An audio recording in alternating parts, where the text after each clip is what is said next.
শোন, আমার জুতোটা পরিষ্কার করে দে। হ্যাঁ দিদি, দিন।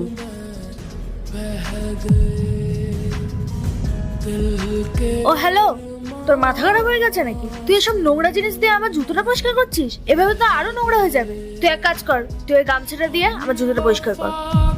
দিদি ক্ষমা করবেন, আমি না বুঝতে পারিনি, আমি এক্ষুনি পরিষ্কার করে দিচ্ছি।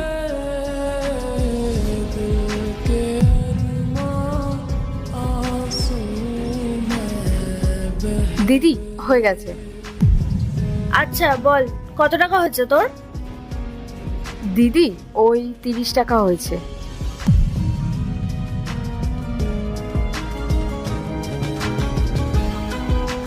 এই নে। দিদি 500 টাকা?